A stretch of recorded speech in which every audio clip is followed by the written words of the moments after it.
In this video, we'll create a sketch of a lion using Derwent Graphitint pencils. Graphitint pencils made by Derwent are a unique drawing medium since it consists of graphite that's been tinted. Traditional graphite, of course, is gray, but these graphite pencils have pigment added to them, adding a bit of color. They can also be activated with water, making them quite unique. In this demonstration, we'll do a drawing of a lion, and we'll start by coloring in some of the dark areas around the eye. I'm going to start with a dark blue color, and in the Graphitint line, this color is referred to as dark indigo.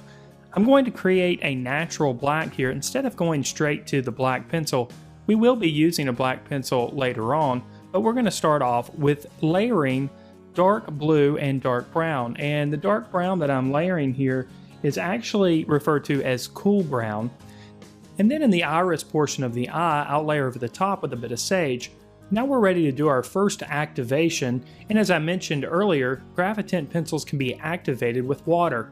I'm going to add just a bit of water using a nylon brush, and what you'll notice is that the color activates much like it would with watercolor pencils. These of course are not watercolor pencils, instead made up of graphite. It's mostly akin to using water-soluble graphite, except, of course, the colors are tinted with a color. Another considerable difference here is that when these colors are spread over the surface using the brush, there's much more control with the Graphitint pencils than you would see in traditional watercolor pencils. We'll continue to work downward the front side of the nose here, adding a bit of the color chestnut. And we're going to try to make directional marks that will mimic the way the hair grows on the face of the lion, pulling them outward.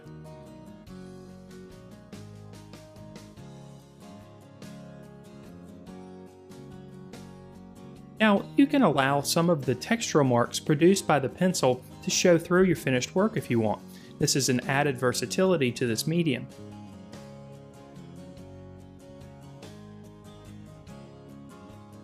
You'll also notice that the paper I'm working on is heavily textured. In this case, I'm working on a 140-pound watercolor paper, and this is cold press paper. Now I'll go back again with the cool brown and make some areas a bit darker before activating.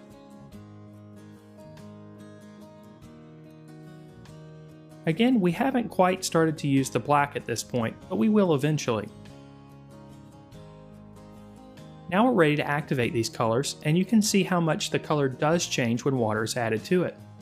We'll make our brush strokes in a similar direction as we made our pencil marks, pulling outward, creating the illusion of natural looking hair. Since we've layered several different colors in areas, those colors will naturally mix when they're activated.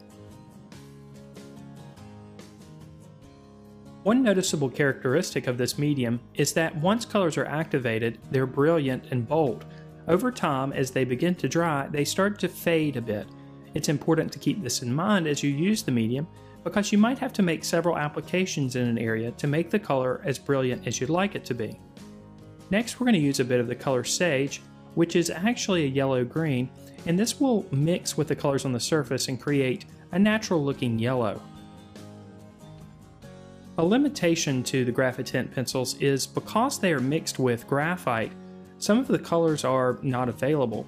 For example, looking at the set, you'll find that there's no yellow, there's also no true red. Instead, most of the colors are earth tone based, so you'll have to be a bit creative with the colors that you use. Now we're ready to start getting a bit darker in areas, so we'll pull out the black. And the name of the color itself is Midnight Black. Since it is a graphite pencil, it's not totally black, so the black it produces is not overwhelming. But it is a good idea to lay down some color initially and then adjust the value of that color by adding black on top. Now we're ready to activate the applications that we have on the surface. We'll start with the activations around the eye. Just how far you want to smooth out the texture underneath is completely up to you. You may find some areas of your drawing require a lot of activation, meaning smoothing out the texture of the pencil completely, while others may be left with some of the texture showing through, and in other areas maybe you just leave the marks produced by the pencil. We'll create a bit of a pink tint on the nose, and we'll need to be a bit creative here, so we'll use the color Autumn Brown. since it's the closest color to red that we have. We'll apply a bit of the color chestnut to both sides of the snout of the lion. We'll allow this color to fade as it gets closer to the center. We'll also put a bit of this color underneath the mouth.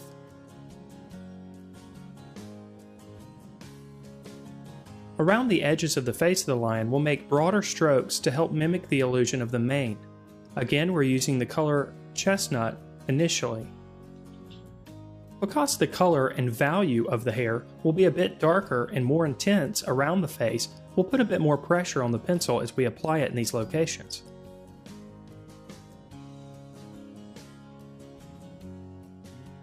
Now we'll darken up portions of the snout. Here again, we'll want to create a more natural looking black, so we'll start with dark indigo.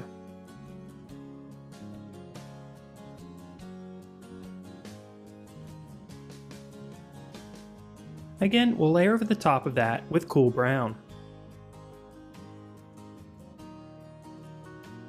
Now we're ready to activate these areas with water. The intensity of the color can also be adjusted by the amount of water that you use. More water will produce lighter values. Less water will leave the color a bit more intense. Just like with watercolor painting, we're depending on the white of the paper to be the white within the drawing. Therefore, when we add more water with the application, the value produced will be lighter. As we activate the colors in the nose, you'll see that the autumn brown that we put there is not exactly a red color, but it translates nicely for the nose of the lion.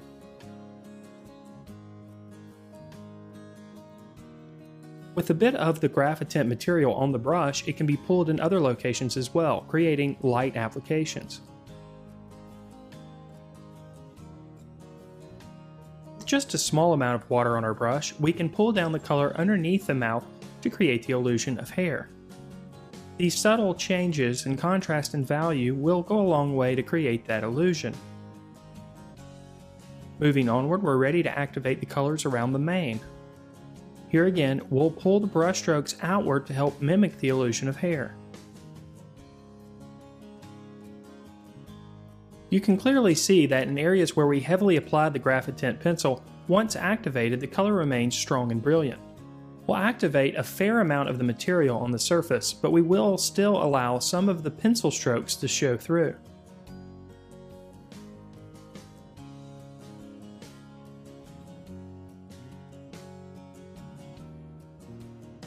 Now we're ready to apply some of the color russet, which will add a layer of dimension to the outside portion of the mane. This color will translate as somewhat of a brownish yellow color once activated. We'll also add this color to portions of the face as well.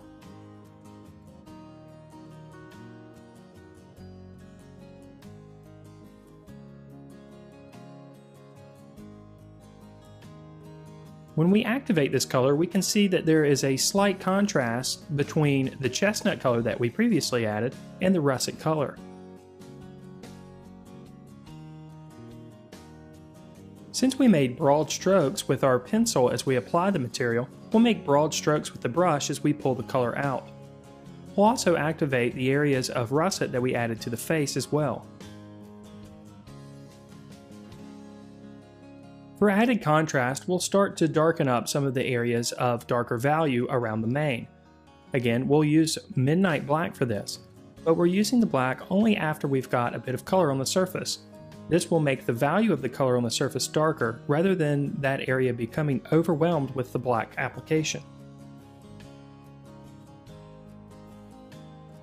In some areas around the outside portion of the mane, we will use the midnight black on its own. This will create added contrast and realism to the drawing.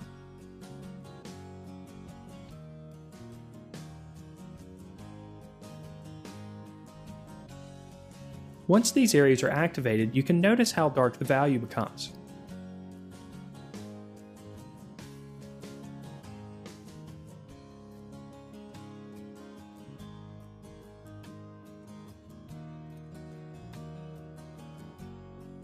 You can also see that the color becomes more transparent as it dries, preventing the black from becoming too strong and overwhelming the drawing.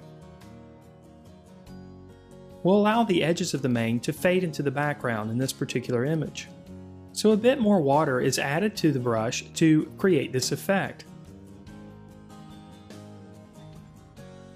A few black marks are added to the snout and activated with a bit of water. These marks should be very subtle. We'll also darken up the areas around the eye to give a bit of character to the face of the lion.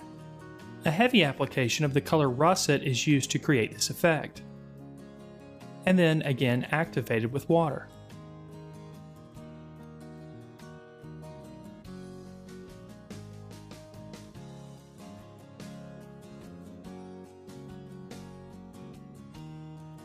Now we'll extend the color of the mane out a bit further on the right and left side of the picture plane. The color chestnut is used first and then activated with water.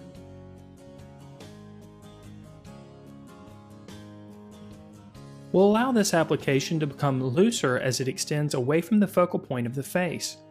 We'll add more water and allow the transition to fade into the background.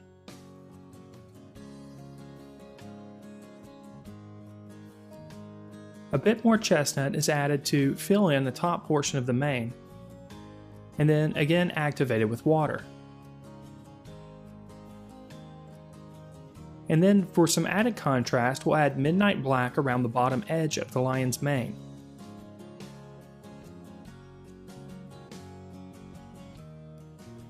And then when these areas are activated, the mane really stands out and pops in the image.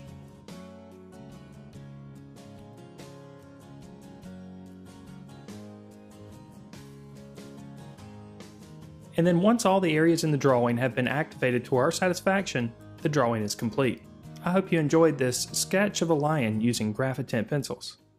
If you enjoyed this video and you're ready to learn more, why not check out 5 video courses, weekly live instruction, and over 6,280 minutes of art instruction, which includes video courses, downloadable ebooks, weekly live lessons streamed across the internet, and lesson plans for teachers. Just click on the Learn More Now button to start learning today.